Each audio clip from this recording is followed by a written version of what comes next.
BNP করে, কিছু অর্ধশিক্ষিত লোক বিএনপি করে, ইংরেজি বুঝে না, বাংলাও বুঝে না।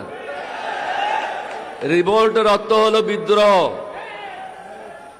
স্বাধীনতা ঘোষণা নয়। এটা রেকর্ডে আছে, আপনারা ফেসবুকে গেলে এটা পাবেন। ACR অ্যানুয়াল কনফিডেন্সিয়াল রিপোর্ট, বার্ষিক গোপনীয় প্রতিবেদন।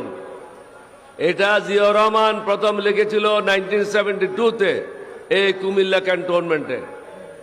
তিনি লিখেছেন, ইংরেজিতে বলবো, this officer played the main part which enabled 8 East Bengal Regiment to revolt on the crucial night of 25 March.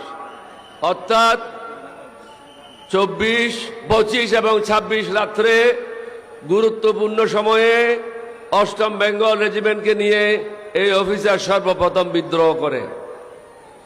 8ম বেঙ্গলের দ্বিতীয় সিনিয়র অফিসার তৎকালীন মেজর মীর শওকত আলী, পরবর্তী পর্যায়ে লেফটেন্যান্ট জেনারেল মীর শওকত আলী, তিনি লিখেছিলেন, this officer on his own initiative asked Ziaur Rahman two declare independence of Bangladesh. অর্থাৎ এই অফিসারেই তার নিজ উদ্যোগে জিয়াউর রহমানকে বলেছিলেন স্বাধীনতা ঘোষণার জন্য। তাহলে প্রথম বিদ্রোহ কে করল? ক্যাপ্টেন অলি আহমদ। 5 মিনিট পরেই জিয়াউর রহমানকে গুলি করে হত্যা করে কর্ণফুলীতে ফেলায় দেওয়ার কথা। আমার টাইমলি অ্যাকশন, যথাসময়ে পদক্ষেপের কারণে জিয়াউর রহমান আল্লাহর মেহেরবানিতে, আল্লাহর হুকুমে রক্ষা পেয়ে যান। স্বাধীনতা ঘোষণার ব্যাপারে তাকেই আমি পরামর্শ দিয়েছিলাম। কেন পরামর্শ দিয়েছিলাম? উনাকে বললাম যে আমরা বিদ্রোহ করেছি চট্টগ্রাম থেকে, বাংলাদেশের মানুষ তো জানবে না কিভাবে বিদ্রোহ করলাম, তাহলে বাকিরা কি করবে? এখানে তো অনেক বেঙ্গল রেজিমেন্ট আছে। 4th বেঙ্গল রেজিমেন্ট ছিল কুমিল্লাতে, তারা ডিপ্লয়েড ছিল ব্রাহ্মণবাড়িয়াতে।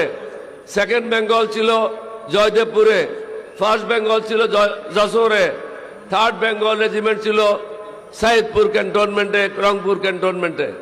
আমরা যদি সেদিন বিদ্রোহ না করতাম এবং রেডিওতে যদি বাংলাদেশের স্বাধীনতা ঘোষণা না হতো, তাহলে এই বেঙ্গল রেজিমেন্টগুলি আর বিদ্রোহ করতো না এবং পৃথিবীর লোকেরাও জানতো না যে এখানে একটা প্রশাসনের বিরুদ্ধে বিদ্রোহ হয়েছে।